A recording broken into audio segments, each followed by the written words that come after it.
Buckingham Palace. Its outside so familiar. Its inside, for most of us, wrapped in mystery.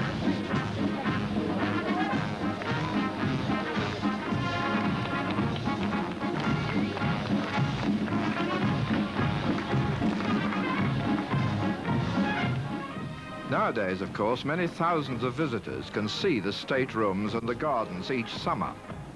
But few, if any, get this very special invitation.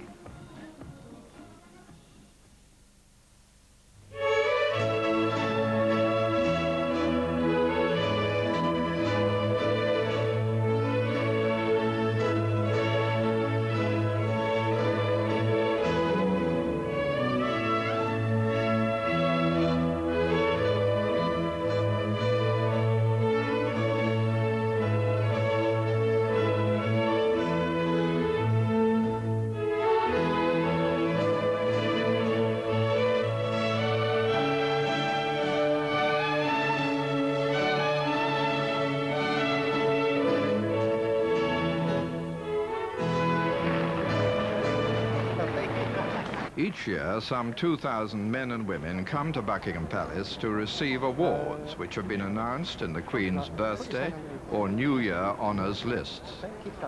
Got up this morning, my teeth wouldn't stop chattering. I've never been so nervous in my life. It's a marvellous day and thoroughly enjoyed everything. They put you so much at ease here and it goes too quickly. But marvellous memory, wonderful, thoroughly enjoyed it.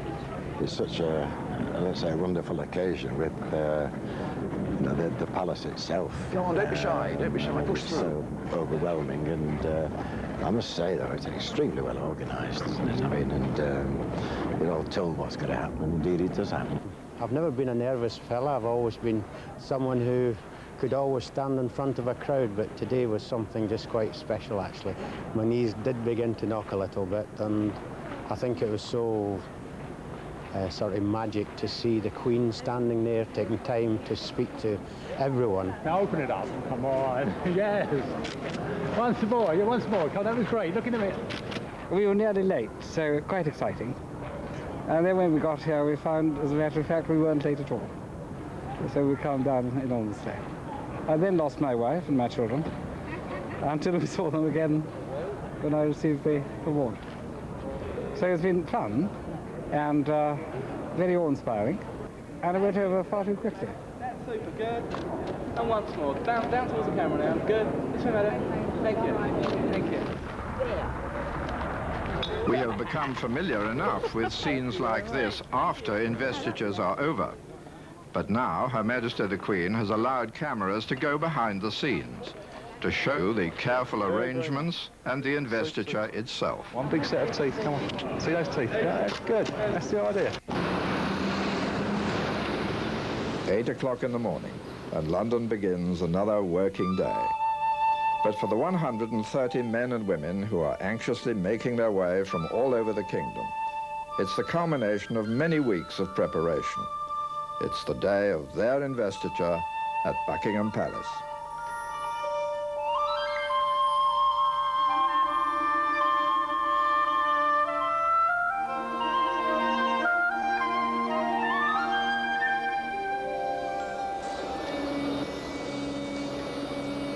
By 8:30, preparations at the palace are well underway.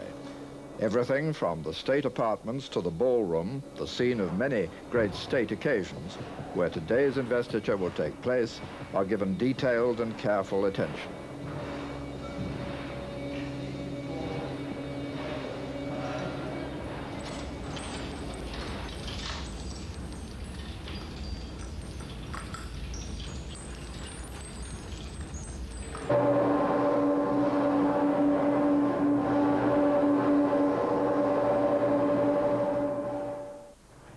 Throughout the year, the staff of the Central Chancery at St. James's Palace deal with all aspects of the honours system, with the help of records dating back literally hundreds of years. The Chancery also sends out the invitations, together with warrants signed by the Queen.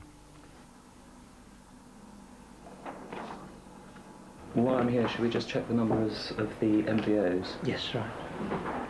That's the gents should be number 2046. Yes.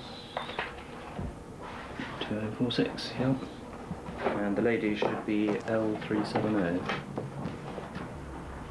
L370, perfect.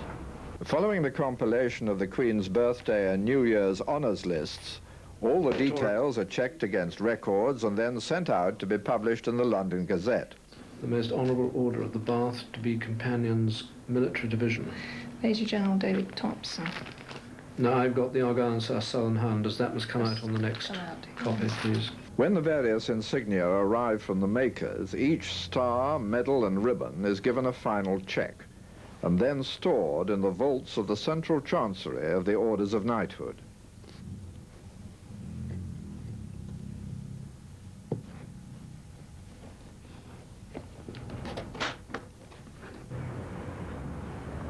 At 10 a.m. precisely, the palace gates are open to the recipients and their families, whilst last-minute checks in the ballroom are made by the officer in charge of the proceedings, Lieutenant Colonel Anthony Mather. 186 and 2681.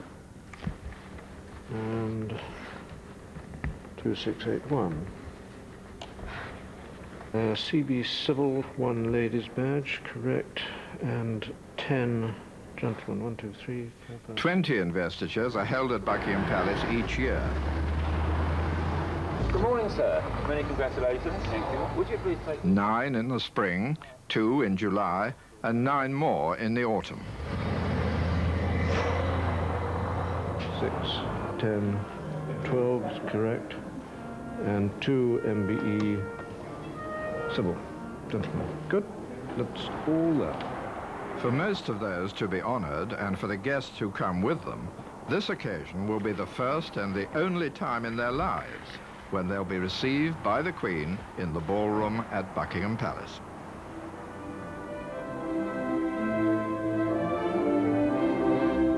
Ladies, cloakers to the right, gentlemen to the left, and then proceed up the grand staircase, please. Ladies, cloakers to the right, gentlemen to the left, and then proceed up the grand staircase.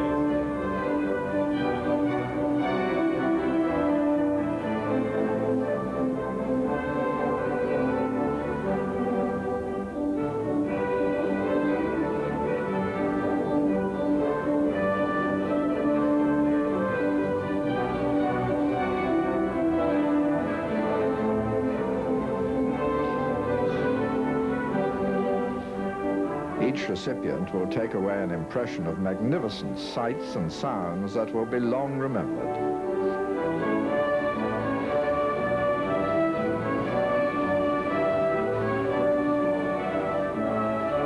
All will experience a unique sense of occasion that will be hard to match during their lifetimes.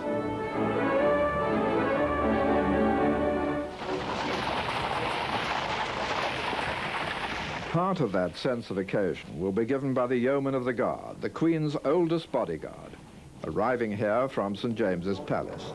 Their long and faithful service to the Sovereign has been maintained for over 500 years.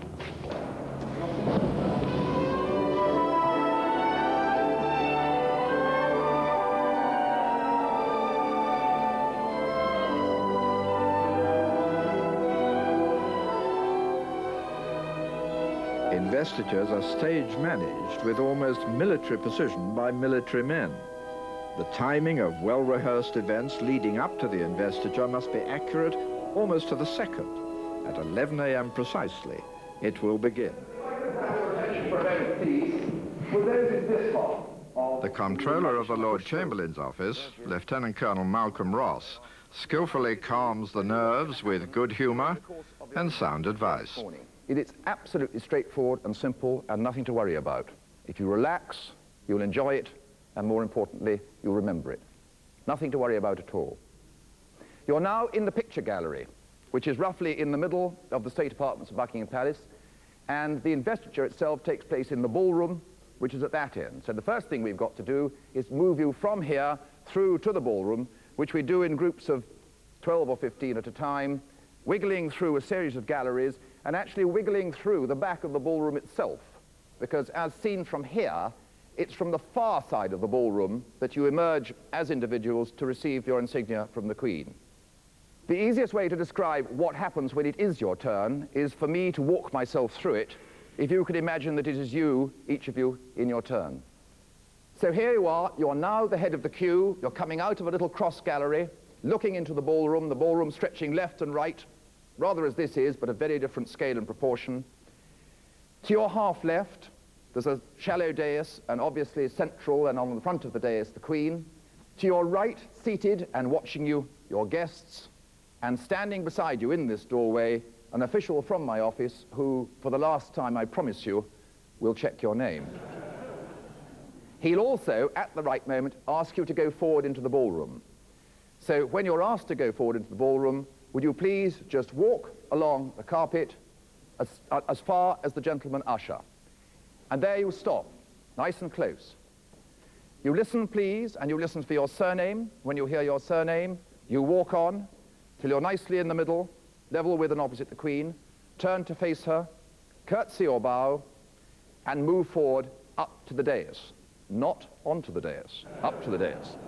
The Queen will already be holding the insignia that you're here to receive. There are two types of insignia. Some goes over the neck, and that is for those of you who have not got a hook in your left lapel. That's a neck decoration, as we call it, goes over the neck. Would you please help the Queen by slightly inclining your head, because it goes over in one piece. For those of you who have got a hook on here, the Queen will pin your medal onto the hook nice and easily. While she's attaching the insignia to you, she will talk to you, and obviously you respond. She will then shake your hand, and that handshake is, I'm afraid, the indication that your time is up. You then reverse those same 3 or 4 paces till you're nicely in the middle again, where for the second time you curtsy or bow. You turn to your right, and you go continuing across the ballroom, going out of the opposite door to that through which you entered. What happens to you then is you're routed round another little gallery where it's all taken off, put in its box, and handed back to you quicker than I can say it, and you're routed yet further round till you reappear at the back of the ballroom and are ushered forward to take up the empty seats and watch those who are to follow. Any questions for me?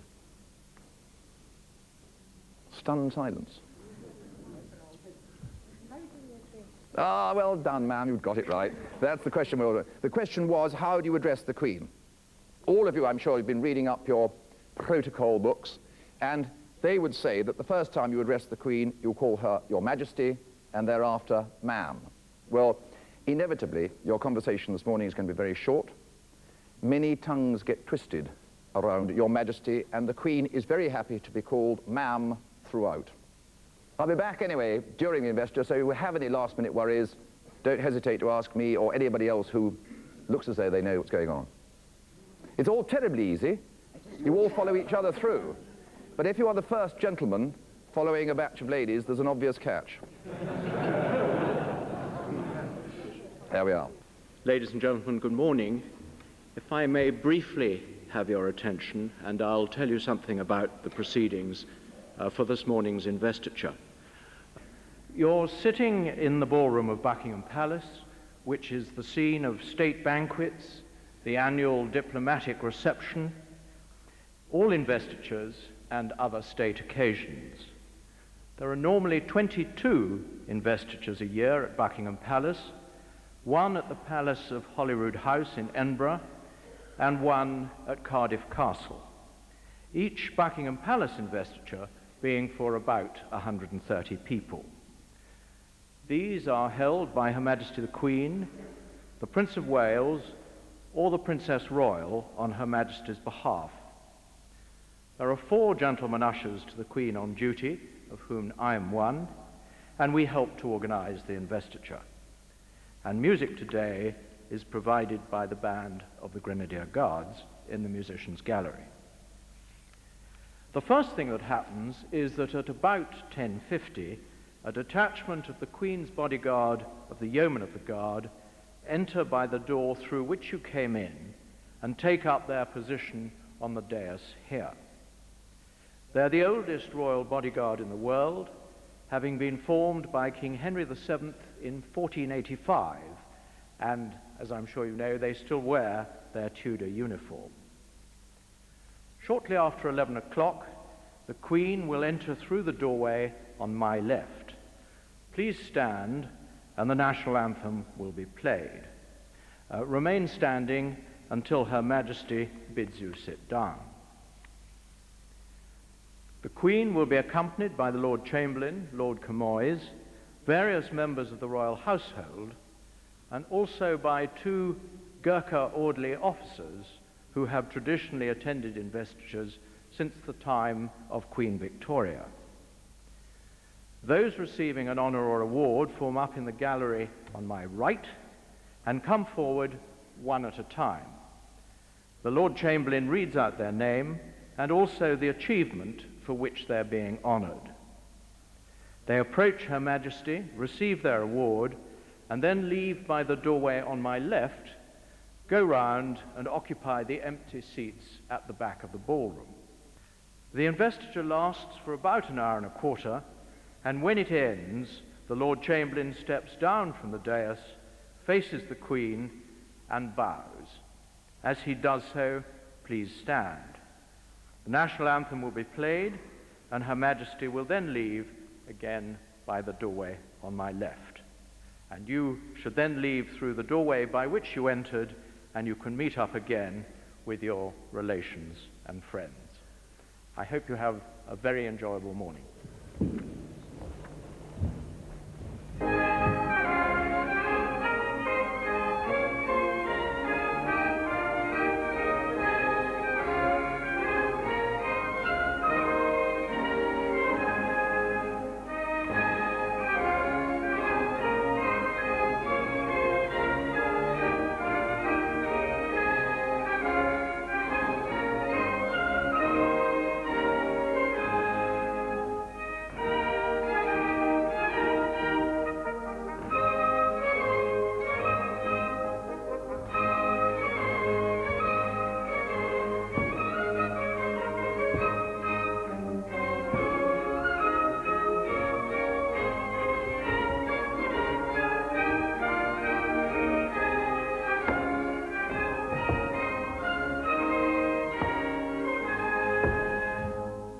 With due apology to those who've been here before, and I know a number have, and the reassurance to them that nothing has changed. The new knights are briefed in the green drawing room, a last chance to clear every hurdle. You're asked to go forward into the ballroom, walk up to the gentleman usher, and stop close to him and in front of him. Please listen for your surname. When you hear your surname, continue to walk across the ballroom till you're nicely in the middle. Stop, turn to face the Queen, bow, walk forward, stop behind the stool, 1, 2, 3 down, and the Queen will touch you first on the right shoulder and then on the left shoulder with the sword. She will say nothing, so when you have received the accolade on both shoulders, please get yourself up and come around to the left-hand side of the stool for the Queen to attach to you the insignia that you're to receive. And for the Knight's Bachelor, it is a neck decoration. So all of you are going to receive a neck decoration. Would you please help the Queen by just slightly inclining your head so that the Queen can put it over the top. It goes over as a one piece. The scene is set. The briefings are over. The investiture is about to begin. It is 11 o'clock precisely.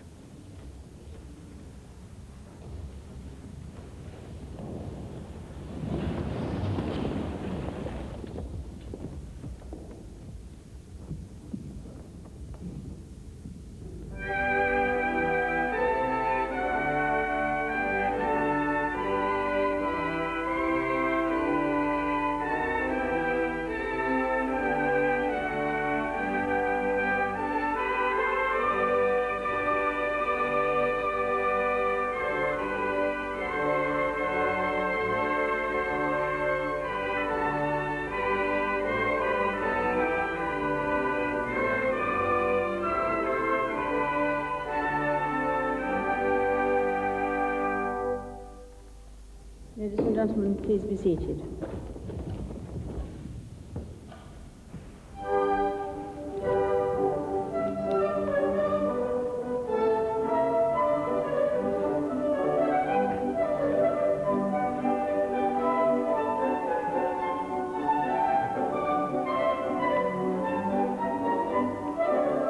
Clearly, it is the dream of millions of the Queen's subjects to be one of those she meets.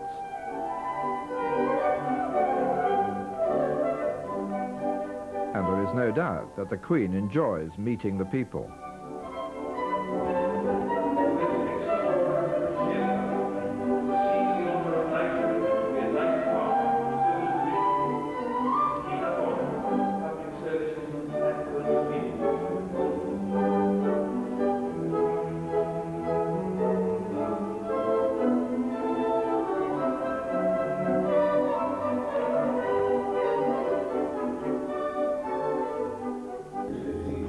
Mrs. Whittle. Yes. Good morning. Can I go home? No. Good morning.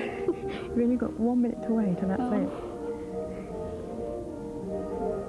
It'll happen so quickly, you won't even know it's happened. No, probably not. And then wish you'd taken more trouble in trying to remember.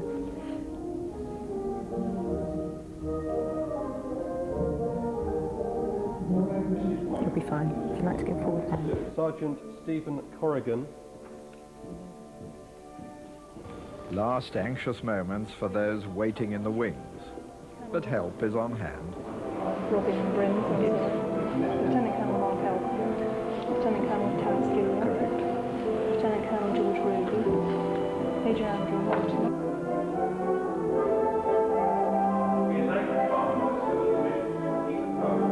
Sir Winston Churchill once said, "The object in presenting medals, stars and ribbons is to give pride and pleasure to those who deserve them."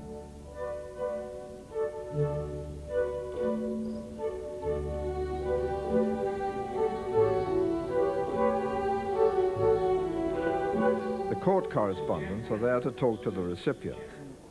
You've had some big days in your life. Yeah. How does this one compare? I was pretty honest. They don't get much bigger than this. To be knighted by the Queen with my mother and father here, it's an incredible honor. Other celebrities are interviewed, some perhaps from the world of show business or sport, or fundraisers from various charities.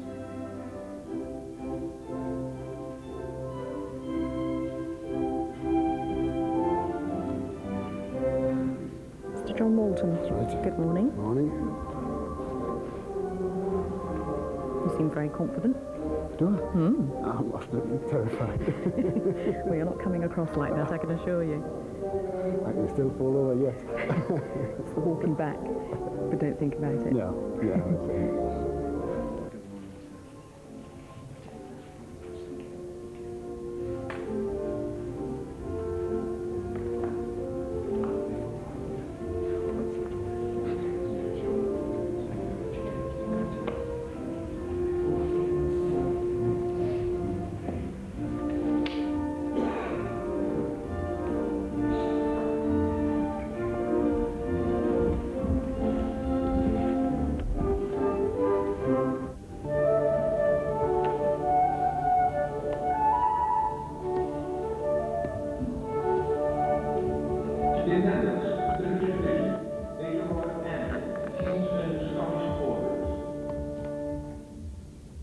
The Most Excellent Order of the British Empire to be Commanders, Civil Division.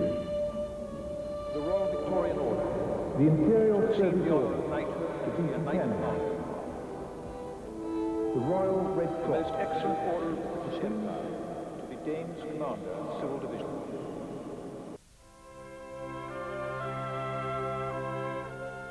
I'm always absolutely fascinated by the people who come.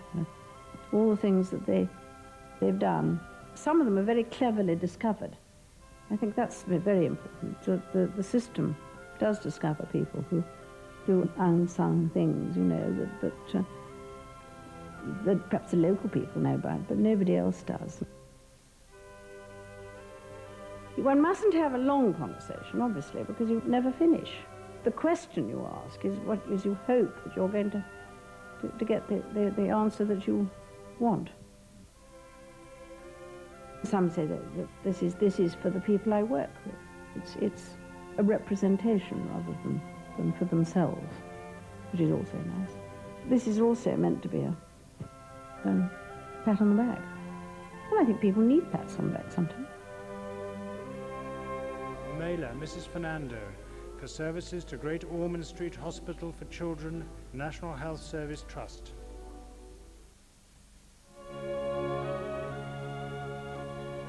Honours and awards are not given lightly. They have been justly earned.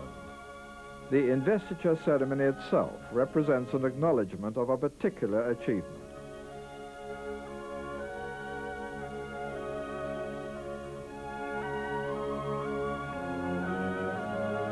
Family and friends are there to share the moment.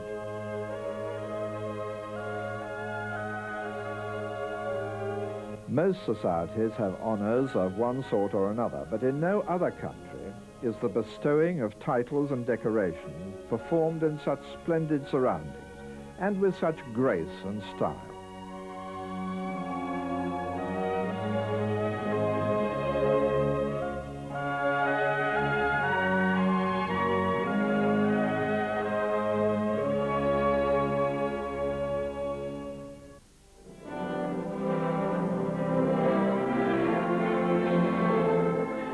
Each investiture ceremony lasts a little over an hour and brings together not only those whose efforts may be well known to us all, but also many whose achievements we may not have heard of until brought to the fore by the investiture ceremonies.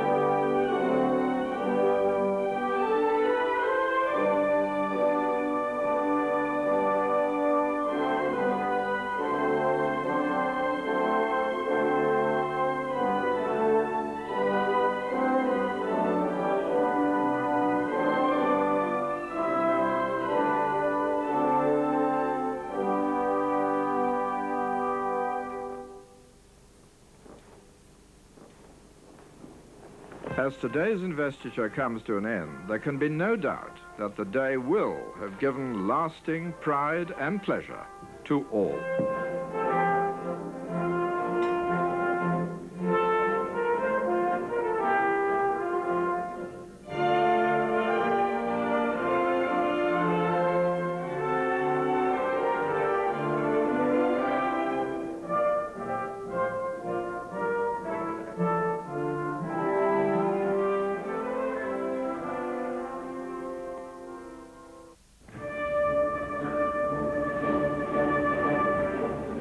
It was a very exciting, nerve-wracking occasion, but lovely. Enjoyed every moment of it. I'm 74, and never in my life have I been able to experience anything like it, to come up to it. And the Queen, she's wonderful. Even the very important people who are here today, they feel exactly the same way that I do. It's something that we have and nobody else has in the world, you know. It's great to be here today. We have had a marvellous time with a lot of seriousness too. It's great. It was very, very nerve-wracking meeting the Queen, but she put you very much at your ease. Very enjoyable. A day I'll always remember. It was just beautifully organised. It was a lovely experience. I enjoyed it. I think it's been a beautiful day. It's been really nice. It's been an honour to be here, which is lovely. I thoroughly enjoyed every minute of it. I suppose it's a once-in-a-lifetime thing.